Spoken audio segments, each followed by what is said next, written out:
Fala pessoal, sejam bem-vindos, começando mais um vídeo com muitas informações importantes. Mas antes, eu peço para que você se inscreva no canal, deixe o seu like e compartilhe o vídeo com o máximo de pessoas. Giro na tela e notícias a seguir.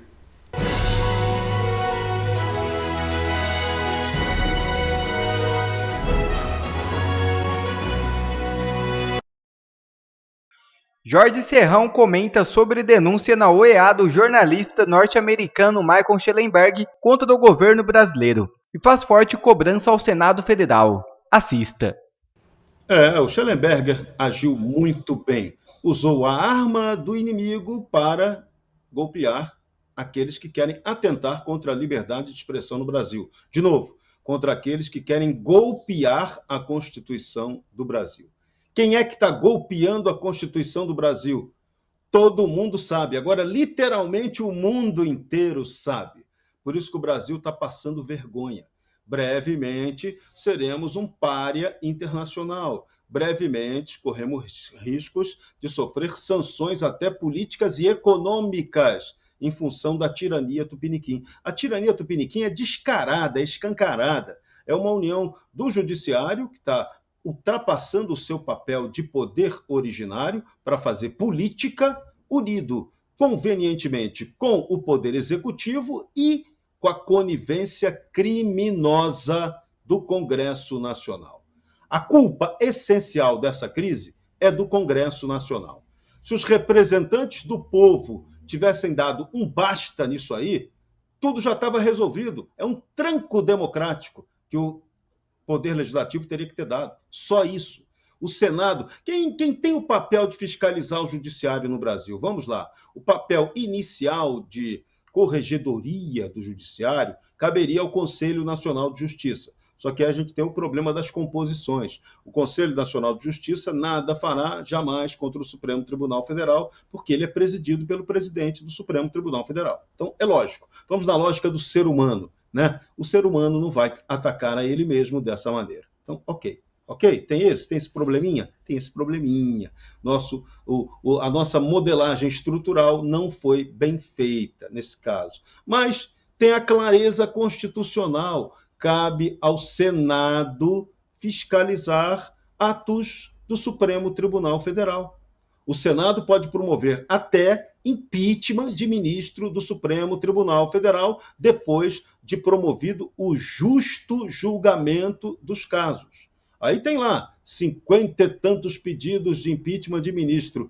A mesa diretora do Senado bota dentro da gaveta. Não bota para votar, não bota para apreciar. Ninguém está mandando impedir ninguém. Está mandando que o povo exige que se aprecie, que se busque o reequilíbrio institucional, chamando atenção. O Poder Judiciário, você está fazendo política. O Poder Judiciário, você deu aí uma driblada pesada na Constituição. Não pode, você é o guardião não pode guardar a Constituição na gaveta, não é para isso. O guardião não tem esse papel. O guardião tem um papel de zelar pelo cumprimento da Constituição, e não para guardar ela na gaveta ou para dar uma rasgadinha nela, ou para cometer uma necrofilia com ela. Não pode, isso é inaceitável. Pare em nome da Constituição, isso não pode. Tem até um meme, o meme oficial do Supremo, não é brincadeira minha, é um meme. Pare em nome da Constituição. Então, quem deveria dizer pare em nome da Constituição no Brasil é o Senado. O Senado tem essa atribuição e não está exercendo.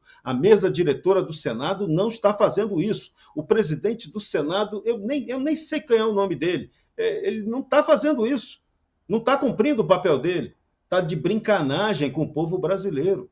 Só que o povo brasileiro não está de brincanagem com vocês, seus idiotas. Vocês não serão reeleitos. Pelo menos 54 senadores vão para casa, vão ficar em casa, não vão voltar para a política, vocês vão ser varridos do mapa em sua maioria. O povo está cansado de vocês, da sua incompetência, da sua corrupção, da sua criminosa inação. O que é criminoso? Quando você está vendo que algo errado, algo que é contra a lei está acontecendo, o papel do servidor público qual é? É fazer a lei ser cumprida. Se ele não faz a lei ser cumprida, ele sofre prevaricação. A gente tem que lembrar aqui, todo servidor público pode e deve ser criticado pelo cidadão ou pelo representante do povo, que é o parlamentar. O parlamentar está lá para fiscalizar. O equilíbrio entre os poderes da República depende que um fiscalize o outro. Hoje, o que está acontecendo é que o judiciário está interferindo, fiscalizando e mandando nos outros. E o executivo está achando isso bacana, conveniente, está no jogo, está aceitando o jogo. E o legislativo está ali no sigilo, está sigiloso. Enquanto isso, a gente precisa que o Michael Shellenberger vá lá para a OEA apresentar a denúncia de que ele corre risco de ser punido por uma ação do Jorge Messias, o advogado-geral da União, que também se acha o procurador-geral da União. Ele se acha, está lá, ele diz que tem essa atribuição lá no órgão dele também. Então, a gente tem que conviver com esse tipo de coisa. Mas isso é justo? Não. É justo, vou perguntar de novo também, é justo que a gente tenha também outros jornalistas aqui no Brasil processados pela máquina de empresas estatais, pedindo prisão desses jornalistas, até 12 anos de prisão, crimes de calúnia, injúria, difamação, para calar esse jornalista? Será que esse idiota vai ter que também recorrer à Organização dos Estados Americanos para denunciar o fato do qual ele está sendo vítima? Será que teremos que chegar a isso também? Não é possível. Não é possível. O poder judiciário no Brasil ainda existe.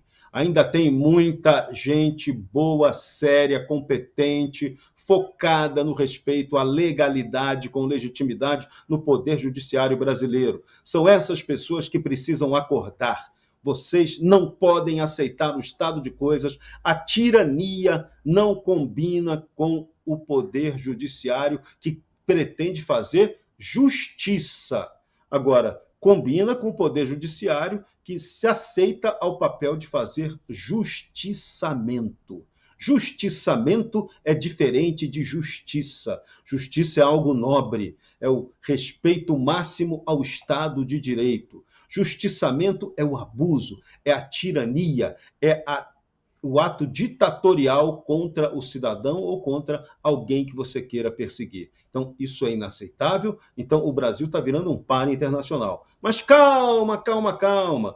O cara do mundo aí, o poderoso do mundo, que está sendo também sacaneado pela juristocracia em seu país, Donald Trump, está voltando. Quando Trump voltar, vai ter neguinho aqui do Brasil que não vai poder levar a família para dar passeio na Disneylândia. Você não pode correr o risco de ser engaiolado em nome da Constituição. E finalmente, Globo abandona Lula e ataca sua equipe. Acabou a lua de mel. Assista. Parece que a imprensa está acordando para o monstro que eles criaram. Na verdade, dois monstros. A gente viu nas últimas semanas o distanciamento da imprensa do Alexandre de Moraes. Uma imprensa que antes defendia tão avidamente, com tanto fervor, passava pano de uma forma tão impressionante para as ações ilegais do Alexandre de Moraes, já está começando a se distanciar, percebendo que já está insustentável essa situação da ditadura do judiciário. Obviamente, a contribuição do Elon Musk não pode ser mensurada, né? Tamanha essa contribuição, mas a gente já está vendo editoriais do Folha de São Paulo, no Estadão, jornalistas já, né, como Merval Pereira, batendo no Alexandre de Moraes, membros da Globo News, que foram uma das pessoas que ajudaram a construir essa ditadura que a gente vive hoje, já estão com medinho porque a bunda deles está começando a molhar também. Isso falando apenas da ditadura do judiciário. Só que a imprensa também já chegou num nível que não consegue mais defender o ladrão de 9 dedos. Também nessas últimas semanas a gente tem reparado num distanciamento da extrema imprensa brasileira desse governo, que está cada vez mais indefensável. Nós estamos vendo aí todos os números mostrando o estrago estrondoso, inédito que esse governo está conseguindo fazer no nosso país. Não vou falar, vamos lá, Yanomami, rapidamente, Yanomami, censura, queimada, sigilosos, decisões de colocar gastos sigilosos, os escândalos, né, do membro do TCU, negociando com a Odebrecht e vários outros. Então, está numa situação que eles já não conseguem mais defender. E aí, a gente já está vendo as estrelas da Globo batendo no Lula. Isso é impressionante. Eu peguei esse vídeo aqui do perfil da Amália Barros, deputada federal. Vamos dar uma olhada nessa cidadã aqui falando. E até aqui, o presidente Lula não estava dando demonstrações de estar com muita paciência para esse tipo de conversa, não. O Lula de agora, a gente já vem falando, já virou lugar comum, é muito diferente do líder lá de trás. E o líder lá de trás tinha também uma equipe que era uma equipe mais versada em política do que essa equipe. Então, o Lula tem uma equipe hoje mais fraca do que... Tá chamando a equipe do Lula de incompetente. O Camilo Santana, o Haddad, que inclusive foi humilhado publicamente por Lula, Alckmin, que também foi humilhado publicamente por Lula. Agora, a pior parte da equipe, e eles têm medo de falar, é a Janja, que é a Janja que tá mandando na porra toda. Tinha antes, e ele tá com menos paciência de fazer ele essa interlocução. Mas não vai ter para onde correr. Não vai conseguir proteger os seus vetos. Então, assim, esse governo tá um fracasso absoluto. A gente está vendo os números aí, os números não mentem. Quando a gente chega numa situação, meus amigos, onde até a Globo identifica que não tem como mais defender, é porque realmente a situação tá séria, né? E se a Globo já começa a falar isso, o rombo, aí eu tô olhando aqui, ó, o rombo estratosférico, nós temos a taxação, o imposto mais caro do mundo agora no Brasil, o Ministério da Saúde batendo recordes em mortes por dengue e não sabendo como lidar com isso, o governo gastando 200 milhões numa licitação fraudulenta com seus coleguinhas, tá tudo muito escancarado. E eu acho que o erro do Lula, apesar de nós sabermos da podridão da imprensa brasileira, eu acho que o erro que ele teve é que ele achou que a imprensa o amava tanto que ele poderia fazer o que ele quisesse, o estrago que ele quisesse, que a imprensa sempre ia dar o jeito de passar pano. Bom, realmente, nós sempre teremos ali a Daniela Lima, Reinaldo Azevedo, nós sempre teremos a nossa querida, amada Miriam Leitão, que virou mais uma peça de entretenimento do que jornalismo, para passar pano para esse governo. Mas a maioria, por mais que sejam ideologicamente sequestrados, já estão percebendo que não tem como mais passar pano para esse governo e tentar manter a cara limpa como se estivesse fazendo jornalismo sério. E quando a Globo começa a soltar as mãos, mesmo depois de estar recebendo muitas vezes mais do que recebia no governo Bolsonaro, inclusive a Globo nunca recebeu tanto dinheiro público quanto recebe agora, é porque a situação realmente chegou a um nível insustentável. E aí nós temos que ver a jornalista da Globo basicamente chamando a equipe do Lula de incompetente. Não o Lula, tadinho. O Lula não. O Lula, ele é vítima da equipe incompetente dele. Não é simplesmente porque o Lula recebe apoio do Hamas, ou apoia Hamas, ou fica do lado da Rússia, ou fala absurdos, né? E o silêncio do Lula em relação ao filho dele que bateu numa mulher. Nada disso tem importância na opinião pública. O que está prejudicando o Lula é a sua equipe que é incompetente. Então, até batendo, eles ainda conseguem passar aquele pano. E brasileiros protestam em Londres contra Alexandre de Moraes. Veja o vídeo. Hoje, no Reino Unido, um grupo de brasileiros protestou em frente ao Península Hotel, em Londres, onde estava presente o ministro do Supremo, Alexandre de Moraes. Os manifestantes se reuniram em frente ao estabelecimento com bandeiras do Brasil, alto-falante e caixa de som. Eles cantaram o hino nacional e fizeram discursos contra as prisões dos envolvidos nos atos do 8 de janeiro. No protesto, o grupo ainda pediu uma salva de palmas para o dono do X, Elon Musk, que entrou na briga contra a censura imposta pelo judiciário contra cidadãos brasileiros. Até quando? Até quando vocês vão se calar? Hoje é eu, amanhã é você, daqui a pouco é seu irmão, a sua mãe, sua família. Até que não há mais o que fazer. Lutem pela sua liberdade enquanto ainda tempo. Caute, eu consegui ler um cartaz ali. Thank you, Elon Musk, né? Obrigada, Elon Musk. Pois é, né? Isso, faltando heróis no Brasil, precisamos de um herói que vem nos Estados Unidos, né? Que vem salvar o Brasil dessa venezualização que a gente está vivenciando.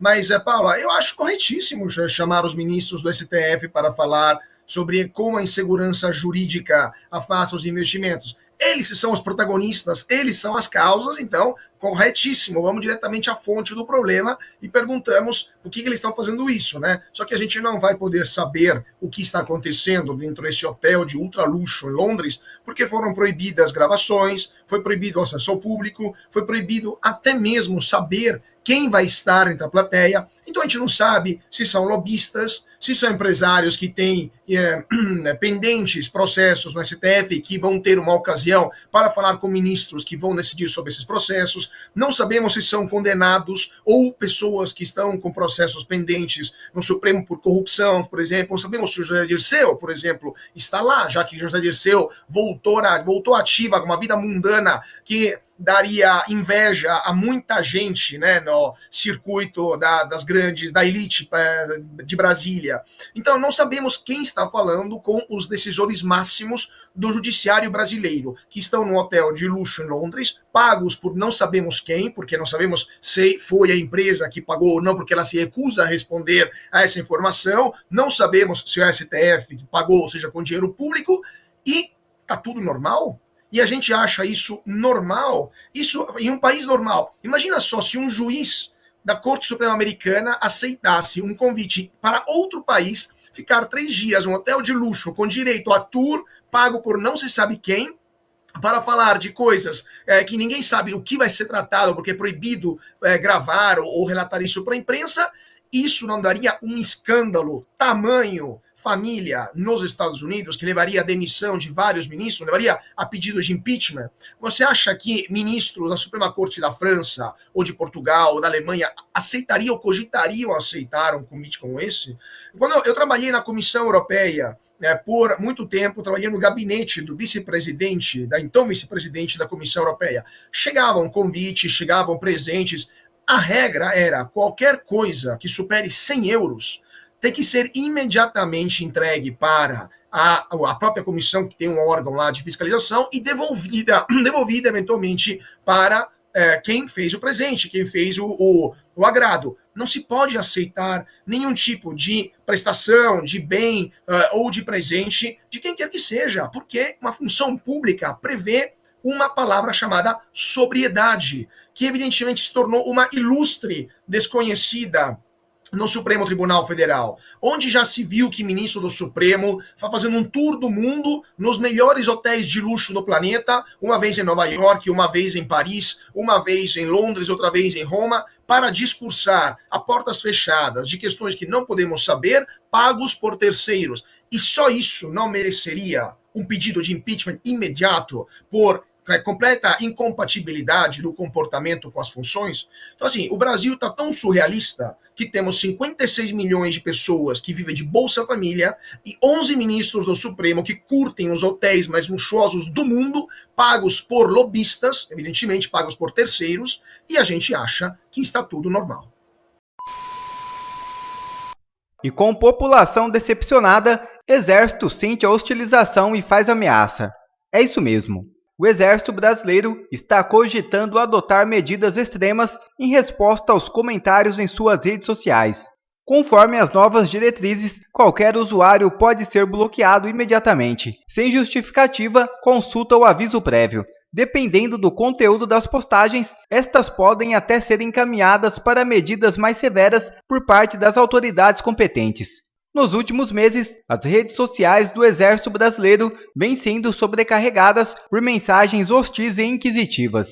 No início de 2023, a instituição inclusive se viu forçada a remover os comentários de suas plataformas, sem esclarecer os motivos dessa decisão.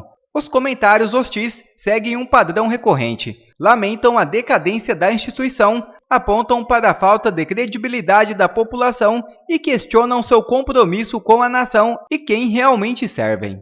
A insatisfação da população brasileira com suas forças armadas é evidente.